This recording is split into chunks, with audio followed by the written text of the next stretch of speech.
Hey, ba bum bum Ladies and bum. gentlemen, KocoSports.com proudly presents Wrestle AM. It's half wrestling show, half morning show, pretty much all BS. And of course, you got the Koco crew here holding it down live. Yours truly, sexiest man on all over net wrestling radio. Boom Boom here, shaking the room live from the RVA, Richmond, Virginia. And of course, join me there, way across the pond in Tokyo, Japan. None other than the man, the myth, the legend, the guy who puts the pro in Prozac. Dave Coco, what's up, brother? Nothing much, dude. I've been just crazy busy. This is where we're supposed to give like our apology for sucking and not being here so much. And three, dude, what's it with people Google searching me? Like, I've had like 4 or 5 people just come up to me and be like, dude, I didn't know you were so nerdy to talk pro wrestling. I'm like, yeah, I try to keep my life separate. Sorry I haven't been here. Real life is kicking my ass, writing books, teaching, and just fighting the good fight. And, hey, when you have 8 trillion kids, you have to have 6 jobs. And damn it, YouTube just isn't paying the bills anymore when you curse left and right. Isn't it always weird? Booms, do people Google you? And they're like, God, oh my God, I I didn't hope know. not. I hope Yeah. not. Well, this is the creepiest I've ever got. Is I was working at this place, and out of nowhere, Mhm. a Japanese guy comes up to me. He's like, I know who you are. And that's it. Didn't follow anything else. I'm like, what do you mean you know who I am? Ah! So, all right, this is All In. We're going to talk All In. We're going to try to be quick because Boom Boom has a dentist appointment or fight ninjas. I didn't know. I really wasn't paying attention to Boom Boom. And as always, we ask win, loss, or tie. What did you think of it? Booms, since you're on a tight deadline, you go first. Hot tag to you. I'm going to give it a win because while it wasn't perfect, I would say it was very historical. It was very significant. I think it just was just a shot in the arm that the independent wrestling scene needed. Um, the Young Bucks, Cody Rhodes, hats off to them. They shattered a lot of barriers this past weekend, and just props to them for that. We'll get into a little bit more of that, but my God, it was absolutely beautiful. It was long. I didn't care. I enjoyed the hell out of it. So yeah, definitely a win. Yeah, I enjoyed it a lot too. And the only thing I think, the only negative thing you could say is that some of the super fans are overhyping it. But overall, it was fun. It was amazing. They did something that no one else could do. And maybe since the 90s, people would be like, after WCW went out of business and Vince bought it, it changed the way the landscape was because just everyone's confidence was gone. It was like, all right, Vince owns everything. We can't do that. We're just going to stick Well, it to it and here. not just that, but we always said, well, if somebody had enough money, if money wasn't the issue, they could come back. They could come back and give Vince a run for his money. And then TNA happened, and then those expectations and dreams were just shattered right then and there. Now they've gotten better since Dixie Carter's left, and they've got Anthem's taken over, and they're now Impact Wrestling. So there is some hope there, but yeah, nothing along those levels. I mean, just think about it for if you don't understand. Okay, real quick, the official attendance for All In was 11,263. And this is significant because, you know, uh, Jim Cornette, long time as he promoted, could never do that. Paul Heyman, as much as we loved him, as much as many stuff as he ran, he could never do that. Ring of Honor, not until the Madison Square Garden show coming up, the Super Show with New Japan at MSG on WrestleMania weekend. Not until then, they hadn't been able to do that. So this, just the fact that they were able to get over 11,000 people together for one time only independent event is something that even longtime promoters could not do. So, I mean, this is huge. Yeah, definitely. And not only that, but it gives us hope and there's a chance. And to me, it was just fun because, like, I am literally working 6 jobs right now and I've become a wrestling snob. And, like, if it's not New Japan or higher, I don't even mess with it. I'm like, dude, I just got shit to do. Like, the only thing I watch on WWE is NXT. I watch Lucha Underground. I'll watch a match here and there, and I'll watch New Japan. And because, like, when you have tons of time because you're self-employed like I used to be, you can watch crap and you're just like, oh, fuck it, I'm gonna watch crap. But then when, like, time is valuable, you're like, dude, I'm not watching Monday Night Raw. Oh, I'm not watching SmackDown. Fuck that. There should be two fat guys reviewing this show. Oh shit, we lost that gig. But basically, I've become a snob, but I actually enjoyed this. I don't think it was perfect like some people are out making it, but you had a couple dream matches. The booking was a little bit weird, but overall, it was fucking fun. Like pro wrestling should be fun. Vince Right. McMahon, after he won the war, he basically said, "I still need competition because he doesn't know how to fucking, you know, Where the hell basically is he? build Where's he going to pull something." talent from? Where's he Yeah. going to pull talent from? So basically, the competition became the fans. He's like, "I'm going to prove you wrong. I'm going to prove you wrong. I'm going to prove you wrong." That pretty much John Cena and Roman Reigns' whole career is proving wrestling fans wrong. What if you just put on a good show? And we've been tooting this horn for like 1,200 years. That's another reason why I probably don't podcast that much. I think I've said everything we possibly say, but all in. I actually enjoyed it. I had fun. It wasn't perfect. It was a huge win, and I hope it leads to more and more. And not only that, but the Ring of Honors, the New Japans, the Impact to a little bit, but I don't know much about Impact. I don't want to take cheap shots or say they have a great chance when I don't actually fucking watch them. But companies like that, they just have to have the balls and go for it. You know what I mean? Right. Especially if they have the product to back it up. So I'm hoping that basically the Young Bucks, Cody, Kenny Omega, these all in guys just were like, here's huge fucking balls. Now shut the fuck up and do it. Because how embarrassing is it for who owns Ring of Honor now? What TV network? Sinclair. Oh god, I used to work for them. It just what a slap in the face that is to Sinclair. You know what I mean? It's like, dude, you're fucking quadrillionaires. That's the exact number. I looked that up on Fortune. You're a quadrillionaire and you can't fucking do this shit. Yet here comes young bucks, pro wrestling tees, and a couple fucking high fives and bickety bam, bickety boom. It's done. Get your shit together there, fucking Sinclair. Get your shit together. So I'm hoping that it leads to a boom. And all that, but I always like it when guys don't need a giant corporation to get over. You know what I mean? And this was just all that. Overall, I'm giving it a win. I did think match placement was a bit weird. Some Yeah, people, there was some weird stuff. Yeah, I think we'll get into that in just a second. But just to kind of to see how this kind of came about. This actually got started on Twitter. Dave Meltzer, somebody had asked him a question, and Meltzer, and I'm paraphrasing what he said. It was that he thought Ring of Honor was good, but not the kind. But he doesn't think they had all the stuff that where they could fill like a 10,000 seat arena. I think he was talking about the Mania show because the Mania weekend show, I think it was done at UNO. They drew, I think, 6,000, 7,000, and Meltzer had said something to the fact, well, I don't think they could have get 10. Then Cody Rhodes replied, I'll take that bet. So him and the Young Bucks got together, and they started coming up with this concept. They came up with the name All In. They started putting stuff together. So for almost an entire year, they've worked on this, and so this past this past Saturday, this is what we got. We went live from the Sears Center in the suburbs of Chicago, Illinois. The 0 hour, the first couple of matches were aired live on WGN, which is on standard cable, which, if I remember correctly, hits about 70 million homes nationwide. The ratings for that have just come in. They officially aired in about 197,000 homes that day.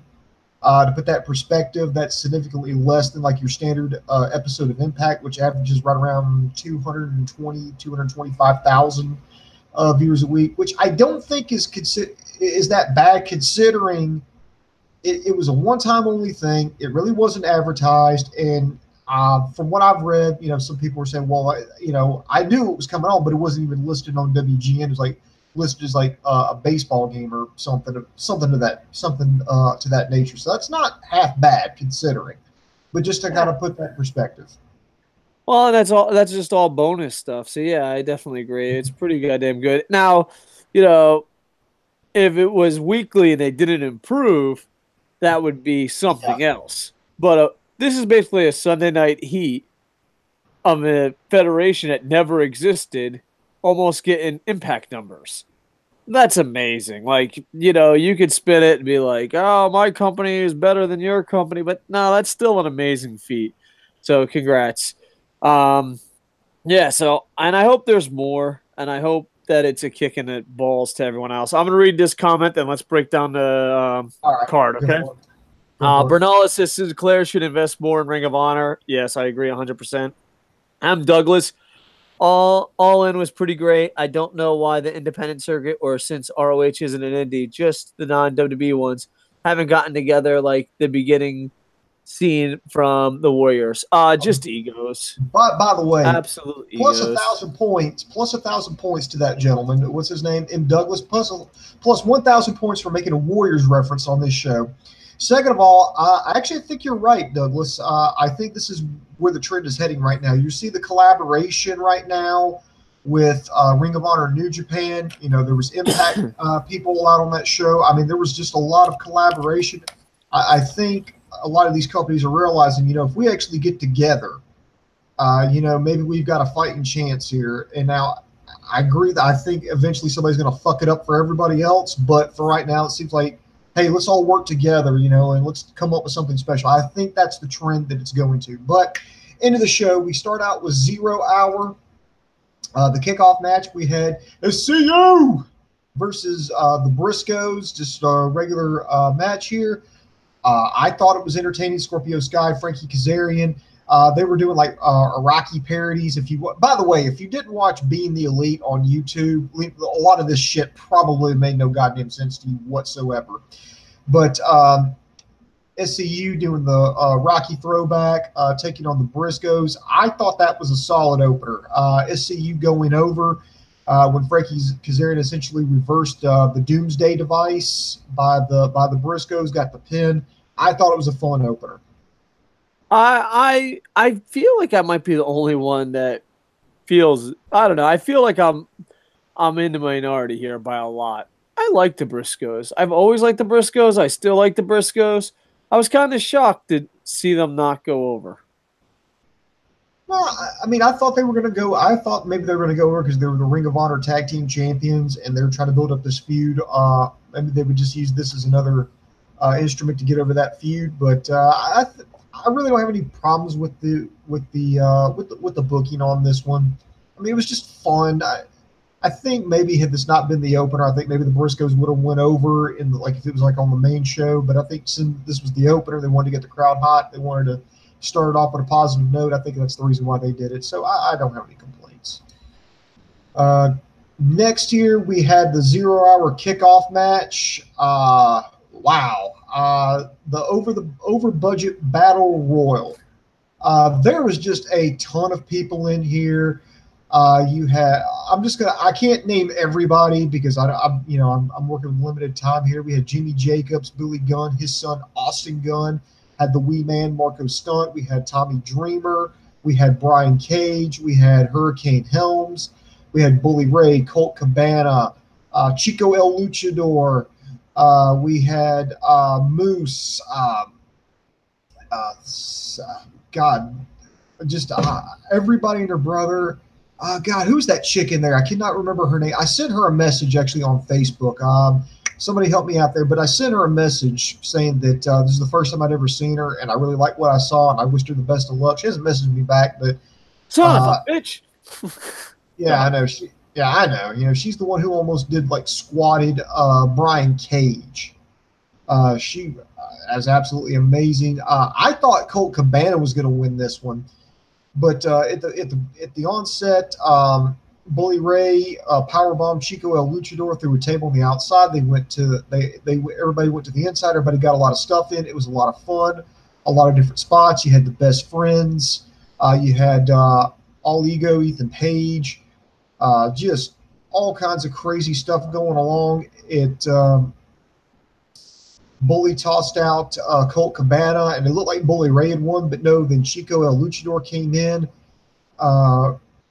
ripped off his mask, turned out to be none other than Flip Gordon, and eliminated Bully Ray. So Flip Gordon won the Over the Budget Battle Royal and earned a title shot for the Ring of Honor Championship later on in the show. I just thought it was chaotic, but it was fun. And it was actually just a fun battle royal. I didn't know how well it was going to work with everybody getting in there at the same time. Usually, you can't do really much of anything in a battle royal because everybody's just so packed in there tightly. But they did some things where people were able to go to the outside without being eliminated, and some people were able to get their stuff in and kind of highlight themselves, get themselves over. And I think I think it was absolutely amazing. So I had fun with that. I just think pro wrestling wise, if you're into marketing yourself and getting over, learn from all these guys because in the 90s and early 2000s, all fuckers did was like, oh, I hate the fucking internet. Oh, I fucking hate people trying to get over. It's just like, no, fucking, if you're a young wrestler, learn from Flip, learn from the Young Bucks. These fucking guys just get marketing in their time period. You know what I mean? Mm-hmm. And it's just weird. I'll go on Facebook and Twitter, and I'm friends with a lot of indie wrestlers, and I'll just see them complain like, "Oh, I can't fucking Jordan believe." Grace, thank you, Heavy J. And, Heavy J reminded me her name is Jordan Grace. Thank you very much. I do appreciate that. yeah. So overall, Um, I really like Flip Gordon or whatever the fuck yeah, is I it? Is mean, it if you've Flip been, Gordon? yeah, I had a brain fart there. yeah, if you've been following Flip, yeah, Flip Gordon won. I mean, if you've been following Being the Elite, he's been trying to get booked on there, but then they had to get approval from Cody and the Bucks. Had to get 3 thumbs up. They got the thumbs up from the Bucks, but the thumbs down from Cody. He had like 2 chances to get in, get booked for All In. He failed on both of those. He had put up some good fights, but failed. And if you'd watched it, you knew he was going to do something. You knew how. I didn't know what he was going to do, but I knew he was getting on that card. I didn't know how he was going to do it, when he was going to do it, what his role would be, but I knew he was. And I just I love the payoff. So that was to me that was just a lot of fun. Then we go into the main show. They come out. They do the big intro. They do the pyro. Ward Warrior Animal comes out on a motorcycle. They start throwing out T-shirts. They go off the air for 0 hour. They come on air on pay-per-view. You could have got that via the Fight Network, Honor Club, and eventually later New Japan World, which, by the way, they're still up there on those. All right, so the first match we have here, and this was something that was not advertised, but I liked it, was MJF. Was it Matthew J. Freeman? Taking on Matt Cross. You know him better as Son of Havoc on Lucha Underground. So this was a last-minute match. They went about 10 minutes in this one, Coco. I really like this. Is like the veteran. He's been doing it for almost 20 years, taking on the up and comer. This guy's been getting a little bit of buzz on the independent circuit. So I'm glad they worked him onto the main card here. They kept it relatively short. They played to their strengths. I like MJF, or MJF as they were calling him on commentary, laying into Matt Cross, mocking how old he was. But eventually you had Matt Cross get the win with the shooting star press. I think it was a great back and forth. I like the fact that there's an older guy that outside of Lucha Underground never really got his break. I mean, he got turned down on Tough Enough, really hit a stride on Lucha Underground. He gets his moment to shine, and then you got this young up and comer. I think MJF has only been wrestling for about 3 years now, but I think he did absolutely well. Really worked his ass off. I mean, really playing to the crowd. It's like, I don't have to fly to get over, and then he was calling him old and just, just really articulating, why we should hate him. So I thought that was a good opener. Yeah, you think with Cross with 205, he'd be a perfect fit if WWE was taking 205 seriously. I've been a huge fan of Matt Cross for a really long time, and I'm glad he got on the card and won. I was just like, yeah, I'm nitpicking because I really enjoyed the show, but you're still reviewing it. I would have put this match second and the Daniels match first. I would have swapped the two around, but that's just me. Yeah, But overall, I really enjoyed it. Mm-hmm. Yeah, that was actually the next match: Stephen Amell versus Christopher Daniels. Jerry Lynn was the referee. I was fine with that till a little bit later on in the match, but anyway, Stephen Amell, Christopher Daniels. I didn't know what to expect with this one. I knew that Stephen Amell is very athletic. I've seen on his Facebook page, he shows off like some of his workouts, and they're fucking insane. And he's actually legitimately in phenomenal shape. He competed in American Ninja Warrior.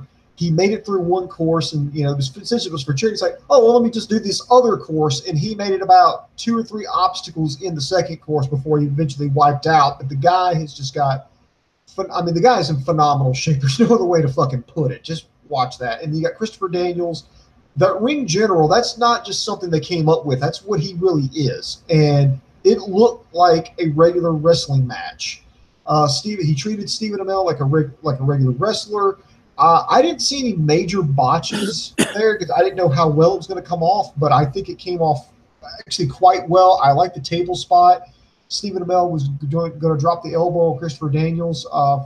He was on a table on the outside, went to the top. Daniels moved, went through the table. It went crazy. I kind of didn't like the whole spat between Daniels and Lynn, kind of pushing and shoving. I didn't feel like it was necessary, but All Daniels, in too. yeah, there you go. Daniels hits the best moonsault ever, gets the win. They do a handshake. I was really impressed. I think Stephen Amell, maybe he's got a little side job here. I mean, technically it was only his first singles match, and he impressed me. Yeah, I have a man crush on him. First off, he brought me back to television because I stopped watching television after Lost, but Arrow brought me back in. And yeah, I thought I don't even know like if you should still count it as a celebrity match. He's been putting in the matches. Maybe he's got past celebrity match to rookie. You know what I mean? Mm-hmm. So to me, I was just really impressed with this, and it's two guys that I love and respect. So overall, I really enjoyed it. Not much to complain about there. You want to just go through all the matches, then I'll go Yeah, to live comments. you can handle live We're comments because we're I've got to we're, go a little we're gonna bit. hit live comments because Boom Boom has something to do. Keep them coming. We're not ignoring them. We're just gonna go through this. Booms. I don't really want to because like I feel like I'm just like yeah, it was good. It was good. I'm gonna like let you do most of speaking unless I have a point to bring up. You know what I Okay, mean? all All right. right, go ahead. Next, we had a four-way women's match. We had Tessa Blanchard versus Madison Rain versus Chelsea Green versus Britt Baker. Uh, this I enjoyed. This is the first time I'd ever seen Britt Baker. Chelsea Green, I think maybe she was on Impact at one point. Maybe I'm missing out. I knew Madison Rain was. I knew who she was. I sure as hell know who Tessa Blanchard is. And by the way, props to them for bringing out her dad, Tully Blanchard, and her stepdad, Magnum TA. And by the way, Magnum was looking rough, but still great to see him. They wanted to put on the best women's match ever. I don't think they hit that point, but I still think it was pretty damn good. Every lady got a chance to shine. They got to show their stuff. The only thing that I had a problem with on this match was the ending. I don't know if that was supposed to happen. Tessa Blanchard hit this hammerlock DDT and got the pin, but they had a couple of the other girls. I think it was on Britt Baker because I know Chelsea Green and Madison Rain were going in to break it up. And I don't know if that was the ending or if that was just the way it was supposed to be to kind of give the other two girls, they're out. Because it's like, oh, it just ended because they just couldn't quite get there that second their time. But I kept thinking, well, maybe if they were supposed to, the referee would have slowed his count, especially before hitting 3. He maybe would have hesitated for like a split second just to give them enough time to get there. Tessa Blanchard is an absolute star. Why the hell, she's not in a bigger spot is beyond me. Props to Madison Rain. She's a MILF, which this girl can still go. Absolutely. I mean, I think she's just fucking gorgeous. She can still go. She really shows off a lot of technical prowess. Uh, I'm just completely blown away. I mean, she's not lost a step on here. Definitely a lot, should be a front runner here if you're talking about women in, wrestling today. I mean, this is a woman who came up during the whole, when women were doing like bra and panties matches. This girl was working her ass off, learning how to wrestle, has gotten better, carried Impact or TNA, their women's division for the longest time, really shows off. Chelsea Green, I like the whole hot mess gimmick, the whole multiple personalities. That really blended well. Britt Baker, a stunning woman, looks absolutely gorgeous. Could definitely, I mean, I didn't know much about her, but here's the thing. I think she might have had the least amount of experience compared to the other three ladies, but she did not look out of place. She looked absolutely fantastic in that ring. So definitely hats off to them. They just did something absolutely amazing. It's like they went in there with something to prove, and as far as I'm concerned, they did it. Yeah, the only thing there's some talent you see and you're just like I don't understand how they're not on the biggest stage. And to me that's Blanchard. Blanchard should be on the biggest stage. It makes no fucking sense to me beyond belief. So to me, I granted she has a solid name recognition, but she also delivers on that. You know what I Yeah, she mean? delivers. She's not just riding on her dad and her stepdad's coattails. No, she can go. I mean, I know she's done well in Impact. She just signed with WOW Women of Wrestling. So I know she's not going to be starving anytime soon or hurting for TV exposure. But why she's not on a bigger stage is just beyond me. I have no idea. Next, Next is one of the main events. Go yeah, ahead. next was one of the semi-main events. This was old school in every sense of the word. The NWA World Heavyweight Championship match. You had Nick Aldis versus Cody Rhodes. I like, to me, it had a big match feel. It had a big match feel. I mean, everybody came out with their entourage. Nick Aldis went out there with Sean Daivari, Jeff Jarrett of all people, which is kind of big because those two had kind of had a little bit of a spat a few years ago back in over Global Force.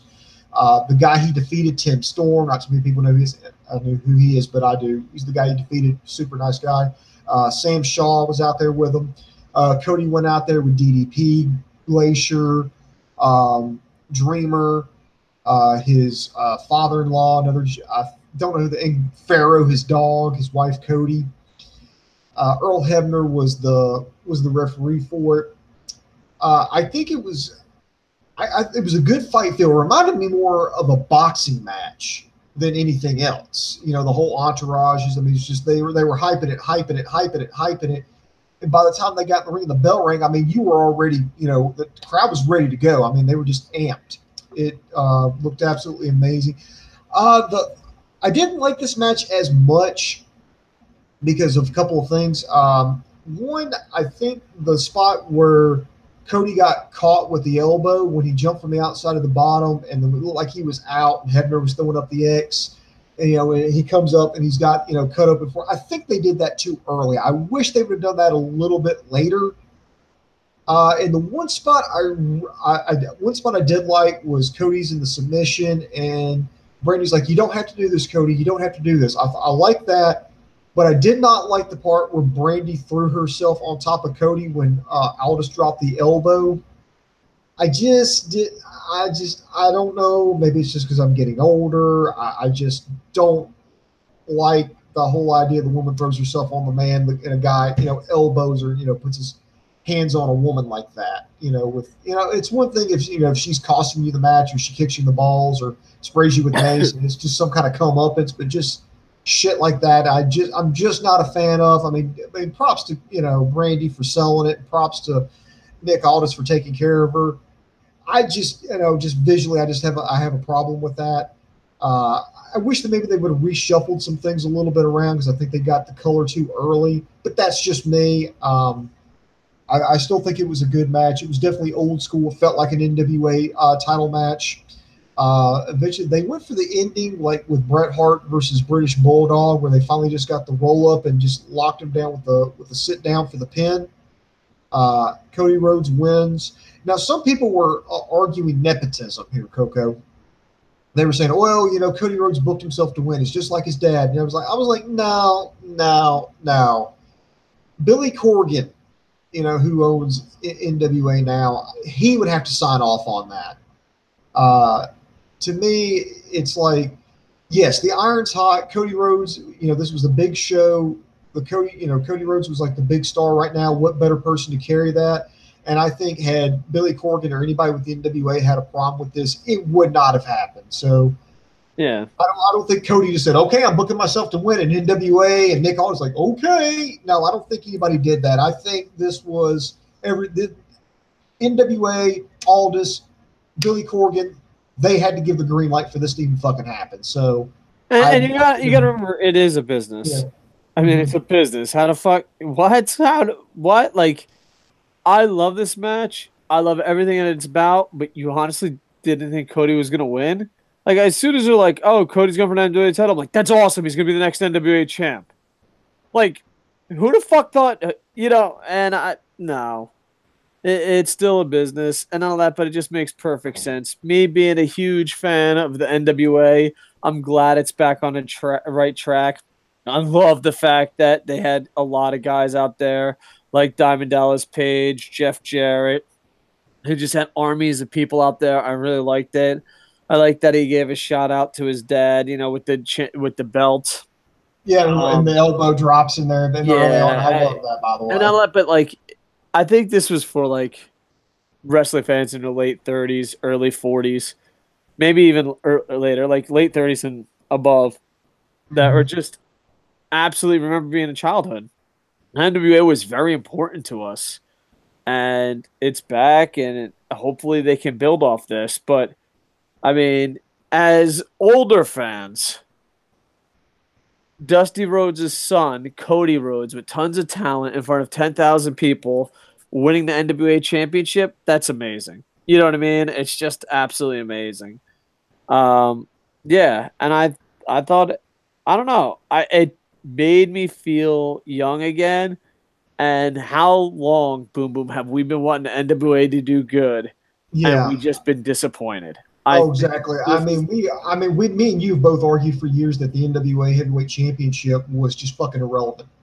yeah, and it shouldn't be, and hopefully that Yeah. changes that. Hopefully this changes everything because I want the NWA to be successful. I want the NWA to come back. I want the NWA's World Heavyweight Championship to mean something, and I think this is a big. I'll even give credit to Nick Aldis. I think Nick Aldis made it mean something again. When he did his 10 pounds of gold series on YouTube, I think Yeah, I think you that did. really helped, and I think this is just taking it to the next level. So I don't want to short sell, Nick Aldis or Tim Storm or anybody is a champion. I don't want anybody to get that impression that I'm doing that. I just think this win, this event, just put the NWA World Heavyweight Championship back on the put it back in the mainstream, put it back on the map. Yeah, definitely. So, I don't know. I think this is more of a nostalgia thing. I could see younger fans not being happy with it, but Okay. for us older fans, we loved it. All right. Coco, it's at that time. I've got to go do my dentist appointment. However, this should not take long. This is rather quick. I'm gonna go do my thing. If you're still on air when I get back, I will Oh, I'm rejoin dead you. tired, brother. I'm probably not gonna still be But on air. I've got I would to. be like, "Yo, dude, all in. It fucking happened. Knuckles, high fucking five. Read some comments. Peace. I'm out." All right. Well, Yeah. I'm gonna go do my thing. I'll be back shortly. If you just happen to Maybe be have a on air, part two. We don't really make content on this channel anymore, so, so you can just come on and be like, "My quick boom boom thoughts." okay. Well, all right. Well, anyway, I've got to go. I will see you guys later. If you're still on, I'll be back. If not, I'll do a part two, whatever. I apologize for me not getting to your comments. I've been in a little hurry. Me and Dave trying to do shows. It's kind of difficult because there's a 13-hour time difference between both of us. So, but anyway, thank you guys. Thank you, Coco. I'll be back, but miss you guys, and I'll see you later. Thank you guys. Much love, boom boom. Good luck on your dentist appointment, whatever the hell you're fucking doing. Yeah. So the NWA thing was absolutely fantastic. We'll go into your live comments. Next, I'm just reading this right off the list off ewrestlingnews.com. He had Hangman Page defeating, and I'm gonna slaughter this guy's name, Joey Janela, in a Chicago street fight. This is one of those things that I've been a bit of a wrestling snob and haven't been watching much pro wrestling. I feel like I'm like, "Oh, fuck, I should probably know who the fuck this guy is." Like, you ever go somewhere and people are like, "Oh, this guy's amazing." And you're like, "Dude, I should know who he is." Overall, I think the placement of this, it was like, here's the NWA Championship, something you loved as a kid. Here's Hangman Page. I thought it was a great match. I love the final spot. It's just I wasn't that into it, but yeah, this is the one where people lost their shit, especially younger fans, because it had the Joey Ryan thing. And the Joey Ryan storyline is so fucking ridiculous that it's great. You know what this remind me of? And those that don't know, it led to Joey Ryan returning with a bunch of goddamn penises. And Boom Boom leaves. This is what Boom Boom. Did you leave me purposely on this match? I thought that the latter spot at the very end was great, and the penis. This is what the penises remind me of. Context is everything. It reminded me of the WWE Attitude Era, or it reminded me like outdoing the WWE at being the WWE. Um, I'm sure purist fucking hated it. I don't know. I didn't really fucking hate it. I did feel bad. I don't know if I was the only one. I felt bad for the guys that had to wear the costume. I was like, oh man, that's a costume you gotta wear because you know their friends are clicking pictures, showing it. Oh, those guys ain't gonna be able to live that down. I thought the storyline was absolutely amazing. I love the fact that they showed the YouTube clips to it. I think it's beyond stupid, but it's like, oh, we're being beyond stupid. So to me, I there's a part of me that's like, I just want to bash it, but I'm like, it's fucking Joey Ryan. Go with it. A lot of people fucking hated it. A lot of people on my Facebook line, my Twitter line are like, you gotta fucking destroy it. I'm like, it's fucking stupid. Casual fans will find it funny. It'll be stupid. Plus, they're probably I don't know. I imagine they're trying to get something that goes viral. It's like, oh, look at this. Ha ha ha. It's fucking funny. Um, I had a chuckle and thought it was absolutely stupid and fucking ridiculous. But to me, it was just like out WWEing the WWE. And I don't know. You know what it is? I'm embarrassed that I enjoyed it. I think that's the final result. I'm like, this is fucking stupid. Good God, am I embarrassed? Some people fucking hated it. I know Sammy fucking absolutely hated it. And I'm sure fucking LK. I wonder what Wrestling Ranted thinks. I just thought it was stupid and got a fucking couple chuckles.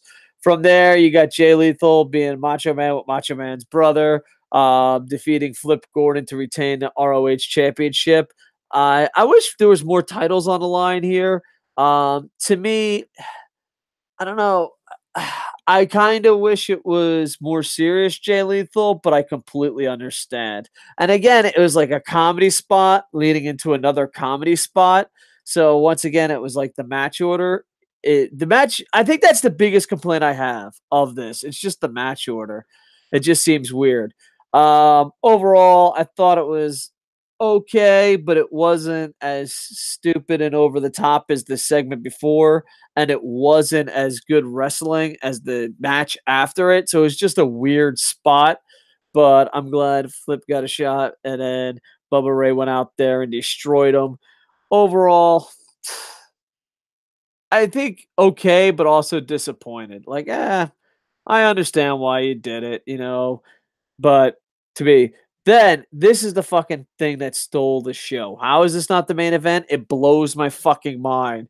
I This is the type of match that I would buy this pay-per-view just to see this fucking match. I couldn't believe this wasn't on last.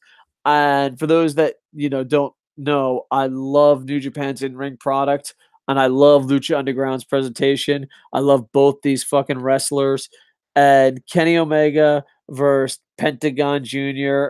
How many times, motherfucker? He's like the Johnny Mundo of fucking luchadors. I don't know what the fuck they called him on that, but he's Pentagon Jr. To me, this was a fucking dream match. I loved everything about it. The fact that it was non-title is kind of bullshit, but at the same time, like, oh man, maybe Pentagon Jr. has a chance. I think this was a must-watch match. It's a dream match, period. It is a fucking dream match. I apologize. I'm a couple weeks behind on Lucha Underground, but no spoilers. But I think Pentagon Jr., while I was watching, I saw him as the champ. He's also on Impact. I've been peeking as far as the Lucha Underground guys, what they do on Impact. And then you have Kenny Omega, the IWGP champion. To me, it was just a fucking dream match. It was like Fire Pro Wrestling just fucking come to life. If you're gonna see one match, this is the match. I can't put it over enough. And none of that, but after the match, Kenny Omega does the win. After the match, the lights go out, and they played it off so well. They was like, "Oh, it's the first show. There's gonna be some fucking technical difficulties, whatever." And then Pentagon Jr. comes up and he starts attacking, but it's not him. You're like, wait, that's not fucking him. I thought it was Cody.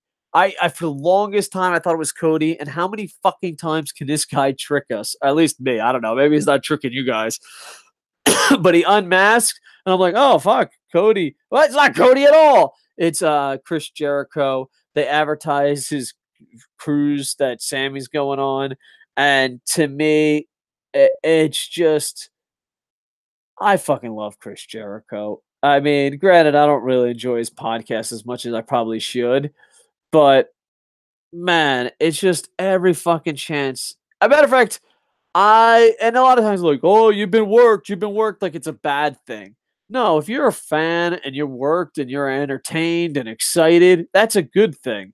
When it's like, oh, fucking Roman Reigns beat everybody again, you were worked, bro. No, that's just like, yeah, you're beating me into the fucking ground. This is a work where you're like, holy shit, this is amazing. I must watch it. Not you've been worked, bro. And you're just walking away going, why do I still watch this shit? There's a huge difference. And to me, I absolutely fucking enjoyed it. I was so excited, so pumped up. And it's a dream match with another fucking Chris Jericho twist and turn in a great fucking way. And I just hope that they keep doing this stuff. So to me, this stole the show. As a matter of fact, I'm so fucking pumped up over this. I usually don't do this. I'm going to fucking watch the match again. I'm going to go to New Japan World to watch the match again. Now, warning, my biggest flaw was, how is this not the main event? How is it not the fucking main event? To me, that's bullshit. But with that said, we do have 2 more matches, and I like the fact that fucking Okada didn't get all the crowd cheers, because usually when it goes to America, it goes absolutely crazy. Now, I want to pre-warn you, I am an Okada super fan. I love him more than a straight man should, but I enjoyed the Okada Marty Scurll match, and I just fuck. I'm stealing a tweet from Wrestling Ranton, or this is from Wrestling Ranton's tweet, and I'm paraphrasing because I'm a punch drunk son of a bitch.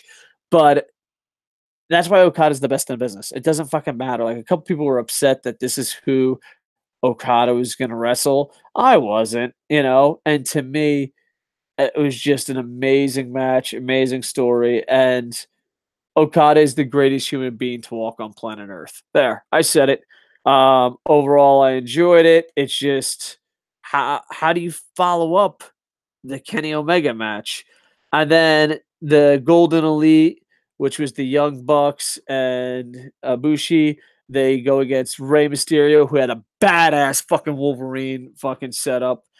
Phoenix, I'm a big fan of. I still think Pentagon Jr. is the better one, but still, Phoenix is amazing. And then Bandito. This was super cruiserweight, super exciting, super fun.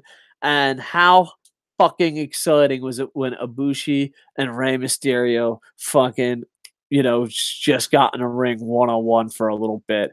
Ibushi is probably one of the greatest fucking wrestlers going right now, if not the greatest, versus luchador fucking legend. To me, it almost felt like an NBA thing. It felt like Michael Jordan going one-on-one with LeBron James. It was a magic moment. I definitely wouldn't have put this match last, but the Young Bucks busted their ass and they deserve it. And I don't know, you get to see wrestlers from all different companies come together, and it was just amazing. So I hope there's another All In. I hope this gives the TNAs of the world, the ROHs of the world, the New Japans of the world, the balls just to keep going forward. And hopefully Vince doesn't buy all these guys. Overall, I give it a huge win. Absolutely love this show. I wouldn't say it's the best show in the world, like some people are saying, but it was just fucking fun and groundbreaking. I guess that's it. It felt like it wasn't Avengers Infinity War, but it was Ant-Man and Wasp. It was a lot of fucking fun. So I enjoyed it a lot, and it had a fucking dream match that, who knows, maybe we'll never see again. Maybe we'll see it again. Pentagon Jr., come to New Japan. Oh, that'd be the fucking most amazing thing ever. So hopefully these companies, hopefully this starts the domino effect where companies are working together. Not everyone goes to WWE. Fans give this a shot, and we just see some of the best wrestlers in the world. So that would be absolutely amazing. All right, I'm going to go to some live comments. And after that, we're going to wrap this bad boy up. All right. All right, let's see. Oh, thank you all for the live comments, man. I really appreciate it. Much love. All right, let's see where this starts up. All right, we're going with Bernales. There were some talent from AAA and PWG at All In Combat Zone and Ring of Honor and NWA. Yeah. Heavy J, the term indie, I'm gonna have to. It's gonna be an awkward camera angle, but A, I don't have glasses, and B, I'm on a fucking laptop. The term indie, us kind of, uh, basically, all right, here we go. So he prefers the term alternatives because indie is an insult word. Yeah, I think this is gonna not be a good idea. But oh well, we'll make the best of it, folks. I apologize that you're seeing my crooked ass hat and my fucking beat up face so up close. All right. Heavy J says, "Hey Dave, from your perspective running shows, how difficult was this show to pull off? It's impossible. It's next to impossible. It's absolutely amazing that they did this. So congratulations." Yuri Blake, from the moment I saw Bully Ray attack Chico slash Flip Gordon, I knew he was going to win. Awesome. Heavy J says Daniel should have brought RVD with him. Yeah, I'm. Yeah, it was amazing. That would have been awesome. I am Mikey says salute to the boys. Been way too long, Coco Sports. Yeah, I apologize. I always say I'm going to make a comeback, and I really do plan on making a comeback. It's just I have a lot of different jobs, and all the jobs I have really take up a lot of my time. But doing YouTube is my top priority, but not top priority. It's my fun priority, I guess. You doing YouTube is my fun priority, but the thing is, it's making time for the show, but even harder, making time to watch pro wrestling. You know what I mean? One love, appreciate it. All In proved that pro wrestling industry is moving and will surpass WWE if Vinnie Mac stay ignorant as fuck. I think Vinnie Mac plans on passing it down to Triple H soon, or at least that's what I hope. I hope that's what the XFL is leading to. Heavy J, and one night Cody made the NWA title mean something again. I agree with that. Not as strongly, but I agree. I am Mikey says, I love the fact that pro wrestling is really working as a unit for the better of the biz, and the territory area is returning it in the early signs of the new golden era. I hope so. How's it going, guys? Not bad. Just really tired, really busy, reading comments. Thanks for checking in, Zach. Heavy J, Flair should have presented Cody with the belt, and Dustin should have been there. Ric Flair can't take the WWE money, but Dustin definitely should have been there. I have no idea why Dustin wasn't there, to be honest. Maybe he was in the back, maybe I missed it, but he should have played a bigger role. Uh, horror role. Zach says Nick Aldis has done a lot for the NWA. I think he's been overlooked by a lot of people who are new to what the NWA are doing. It's true. It's true. I haven't been keeping track with the NWA, but his name to me, I just thought it was the perfect fit, to be honest. But I also think it's the perfect time to drop it. Aldis is dope, loved him, and Austin Idol. Uh, Mr. Robinson asked, "Do you think Vince bumped Shawn Michaels?" I haven't watched this week's Raw. I know I saw a YouTube clip where Shawn Michaels is there. I apologize. Who's your favorite wrestler outside of Okada? I don't know. That's tough. I really like Ibushi. I love the New Japan guys. I just love the New Japan roster. Like there's very few wrestlers on New Japan I like. Maybe Pentagon Jr. The New Japan guys, Pentagon Jr. Yeah, those are probably my favorite. In WWE, I really rooting for Ricochet, AJ, Nakamura. I don't know. Pretty much really talented wrestlers. But who's your favorite wrestler outside of Okada? I'm gonna say Pentagon Jr., but it's a tough call. I really love the New Japan roster right now, to be honest. Uh it's Zach says it's goofy, but this what you get with Joey Ryan, is it? It is what it is. I didn't mind it. All right. Yeah, I'm kind of on the same boat with you, Zach. Mr. Robinson, Nick Aldis would make an excellent James Bond. He looks terrific in a suit. Yeah. Heavy J says LK hated the show. I heard his review. I haven't been in contact with LK. I don't know if he hated the show. I'm if he did, I enjoyed it. I thought it was fun. I maybe he's just a little overhyped. Maybe he has a fear of penises. I don't know. I didn't hear a show. What a weird fucking comment that was. Fuck me. Hold on. Sorry. Uh, Okada versus Pentagon shoot a main event, the next All In, if there is one. I agree. Nah, Pac and Will Ospreay should be the main event next All In show. I think there has to be a next All In show before we talk about who's main eventing. Okada and Pentagon Jr. are bigger names. I agree. No, they're not. Just by Pac's association with the WWE, it automatically makes a bigger name. All right. Well, we're arguing here. I'm gonna go with I think Pentagon Jr. and Okada are bigger names, but I'm still not gonna insult Pac. It's a better match too. I just think it's a stacked card. I think you know what it is. I think Mr. Robinson and Heavy J are having a battle in the comments, and I just don't have a dog in the fight. Zach Rowe, but not only that, but it's also the second time. Not to lean towards Mr. Robinson, and the second time. So Zach Rowe, the best way to describe All In was fun and lighthearted. I agree with that. Yeah, Heavy J says, yeah, but we might see them in New Japan. Penta versus Okada is something you may never see again. I think he meant to say never see again. All In is literally the first indie pay per view I ever watched, and it was great. Didn't know 90% of the workers, but they were awesome. Good to hear that, Yuri Blake. I am Mikey says, Beat Elite, an NWA 10 Pounds of Gold documentary series, did an amazing job to build up the event. Matches highly suggest you check it out. I'm going to be honest with you. I watched Being Elite. I don't really watch NWA 10 Pounds of Gold, but the way you guys are putting over, I think I'm going to. Did you see Kenta rise from the dead and come back to Noah? Yeah, I just stay. I hope he comes back and is awesome. I am Mikey says All In. I feel was missing BCOGS. I feel they have had enough time. A nice run that would have been amazing. At least book the rest of BC in the Battle Royal. I guess. Oh, Bullet Club. Yeah, I agree. Sorry, dude. I'm so out of the loop that I'm like, what's this BC thing? What are you guys talking about? All right, let me refresh this, see if there's any more live comments. If not, I'm gonna go play NHL and hit the rack. Boom. I think I'm gonna play NHL. Speaking of NHL, subscribe. You know how I barely update Coco Sports? Well, would you like to subscribe to a channel I update even less? Well, please check out Coco Plays. Like, comment, subscribe.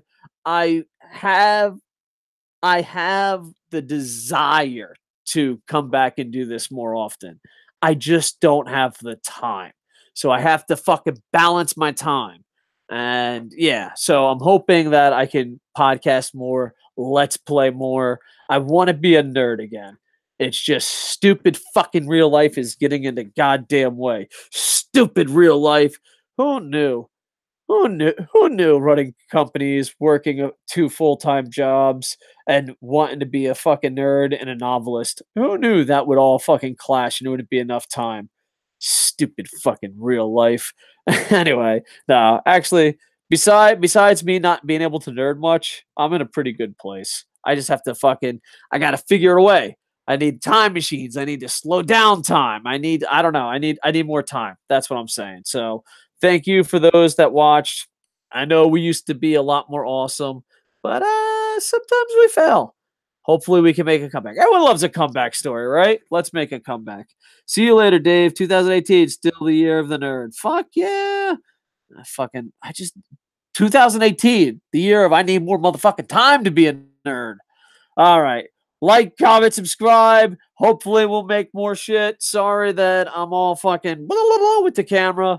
You guys are fucking awesome. And for those that survived fucking me just disappearing, much love, man. Much love. I'm surprised too. Like, one thing I'm surprised, we're done. We're in overtime now. Well, I know what I was surprised that, like, how many people were legit angry because I fucking didn't have time to YouTube. Like, they were like, holy shit. All right. Sorry, dude. I fucking failed you. So hopefully I don't fail you anymore. We'll get some fucking awesome live awesome. Just, I'm fucking tired. I'm going to bed. I'm sorry I suck, but I hope I have the desire not to suck. Will that be enough? We'll find out. Like, comment, subscribe to find out. Check out Koco Plays. Buy my book, Operation Freak Show. I'm sure I'm supposed to plug a bunch of shit. I'm tired. Hey, guys, much love. Appreciate it. Hope you enjoyed the show. With that, I am over. Ba-na-na-na-na-na. Hey, ba